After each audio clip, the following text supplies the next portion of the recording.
kepada Luqman untuk menyembelih beberapa ekor kambing atau domba.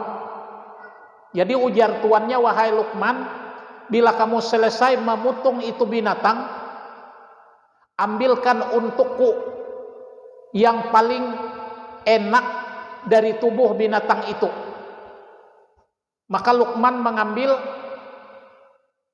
hati dan lidah, dikasih kepada tuannya. Wahai tuanku, ini makanan yang paling nikmat di antara binatang yang kusembelih tadi. Berselang beberapa hari kemudian, bosnya memerintahkan Luqman untuk menyembelih binatang lagi. Ujar bosnya, wahai Luqman, ambil untukku dari binatang itu yang paling nikmat. Maka Luqman mengambil hati dan lidah binatang yang dipotong.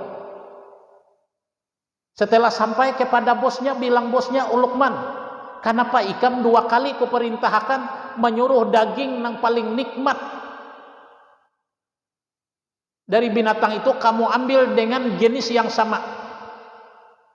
Bilang Luqman, ini tergantung daya pandang sampian.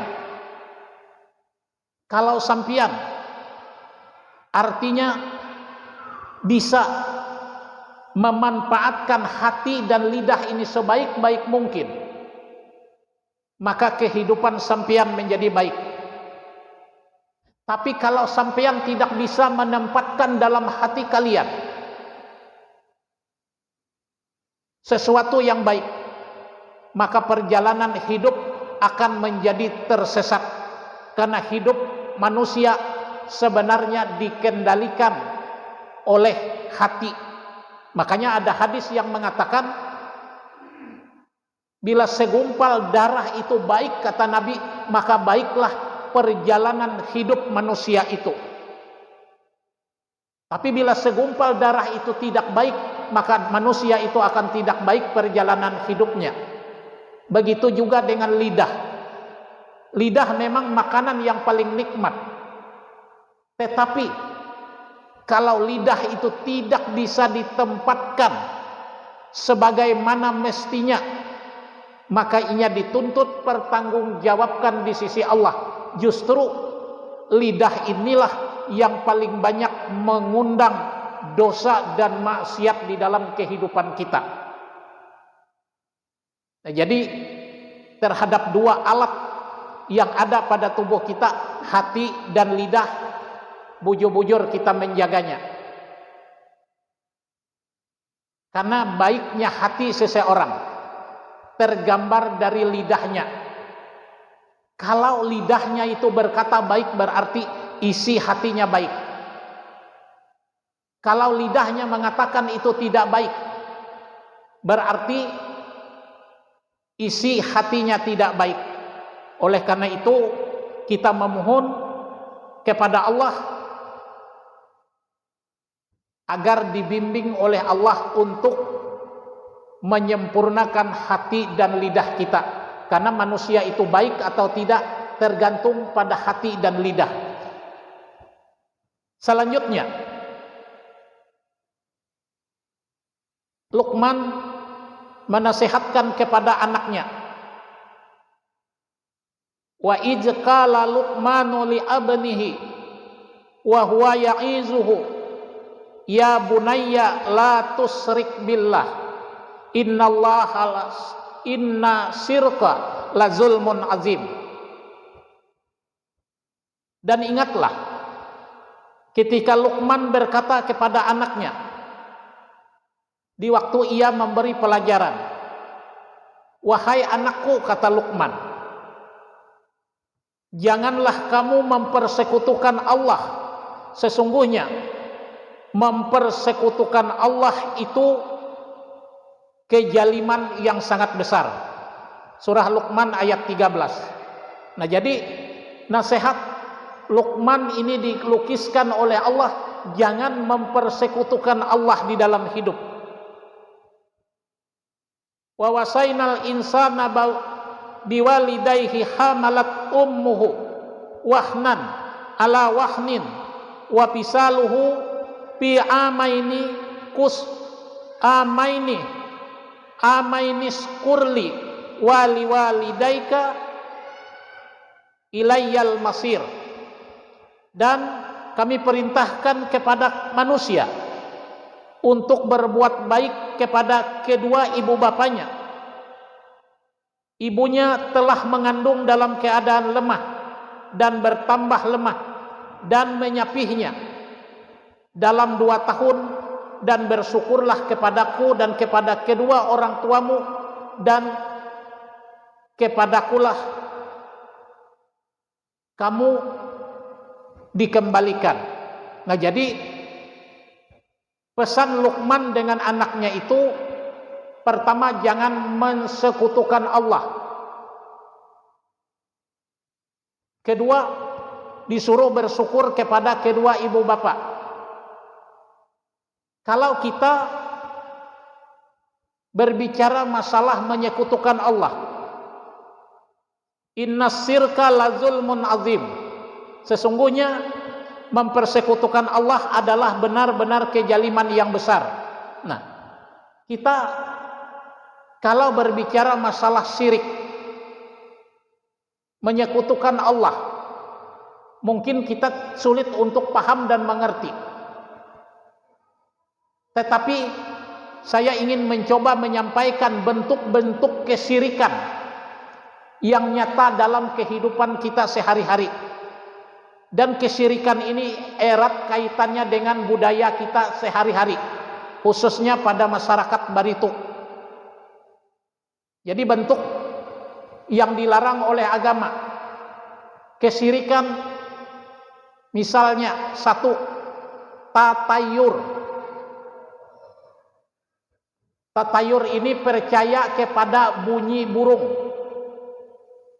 Misal di Sungai Baritu ini, Nini Datuk kita mulai bahari bila burung elang berbunyi pas tengah hari, ujarnya napa? Tuh, nah ada nah hendak mati itu bila macam itu. Nah, padahal Nabi mengatakan melarang percaya kepada suara-suara burung semacam itu. Laisa minna man tatayyara wala man tutayyaru lahu. Bukan golongan kami Islam orang yang bertatayur, menentukan nasibnya itu dengan suara burung, dan orang yang meminta tatayur. Hadis riwayat At-Tabrani. Nah, jadi bentuk konkretnya jangan kita beranggapan burung berbunyi ada kaitannya dengan kehidupan. Itu semuanya kebetulan. Kalau kita mempercayai suara burung begitu, berarti kita melakukan kesyirikan kepada Allah. Maka syirik ini kadada rasanya. Kalau makan komik, mungkin ada rasanya, aku ada suara pang merasa Allah. Tapi bila i'tikad kita macam itu, dosanya tidak diampuni oleh Allah. Karena apa? Syirik itu dosa yang tidak diampuni oleh Allah.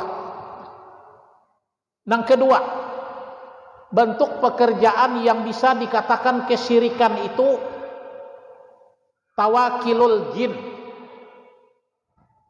meminta pertolongan kepada jin. Nah, meminta pertolongan kepada jin ini biasanya kalau kita diuji dengan sakit, mbak obat sudah kesana kemari minta pertolongan dokter. Jadi ada nang bapander di antara tetangga taman, coba pangjar cari usaha lain. Kalau ikam diganggu makhluk halus, lalu mencari pengobatan dengan perantaraan jin. Macam-macam bentuknya. Misal kasih sesajen, Macam-macam. Ada makanan, ada darah ayam. Nah, ini kalau kita melakukan pekerjaan semacam itu kebetulan juga sembuh, itu istidrak, dilanjurkan oleh Allah. Ini maaf, kalau di kampung-kampung terjadi, ulun mengatakan ini di kampung-kampung selalu saya katakan, walaupun saya dibenci, ujarku mun membenci aku ceramah macam itu, kada diundang, alhamdulillah aku kadang alih juga. Karena yang dibicarakan ini urusan akidah. Karena mohon maaf, kalau kita berbicara jin, jumlah jin ini 9 kali jumlah manusia. Jadi bila manusia 1, jin itu 9 banyaknya. Dan jin itu punya kemampuan naik ke atas aras. Nah, setelah Nabi Muhammad di Isra dan di Mi'rajkan, maka jin itu tidak diberi kuasa oleh Allah untuk naik ke atas aras. Cuma jin itu mampu menguping pembicaraan yang ada di atas aras. Inya mengupingnya dari mana? Dari batas langit dunia. Jadi namanya dia mencuri pendengaran dari langit itu, apa nang benar itu disampaikannya kepada telinga dukun. Apa nang kada benar itu nang dibumbu-bumbuinya. Tasarahnya membumbu-bumbu. Nah, itulah yang dibisik ke telinga dukun. Jadi kalau perkataan dukun itu benar, ada bujurnya juga nang dibisiki oleh jin. Tapi kalau nang tak salah, memang dibumbu-bumbui karena jin itu mencuri dengar pembicaraan di dalam aras. Bentuk pekerjaan yang secara nyata yang juga bisa syirik, kuhannah atau perdukunan. Ini perdukunan ini biasanya menyembuhkan penyakit melalui perbuatan manusia dengan ciri-ciri dukun itu: 1, menggunakan sesajen. 3, dalam ritualnya itu selalu menghidupkan api. Itu bentuk-bentuk kesyirikan yang dilarang oleh agama. Misal, dukun menyuruh mengulah sesajen dibuang ke sungai. Itu pekerjaan itu menimbulkan mubazir. Innal mubazzirina kanu ikhwanas sayatin. Sesungguhnya orang yang mubazir itu adalah kawannya setan.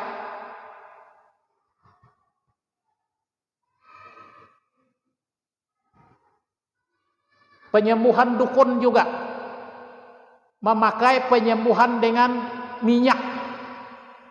Berarti kita menggantung keyakinan kita kepada benda. Itu dilarang karena di situ ada jin terlibat. Nah, jadi ciri-ciri kriteria dukun itu menyembuhkan penyakit dengan memberikan sesajen, dengan menghidupkan api.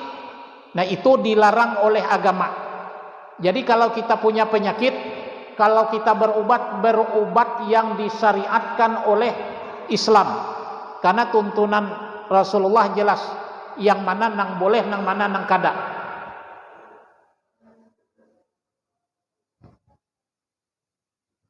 Bentuk pekerjaan yang syirik yang keempat,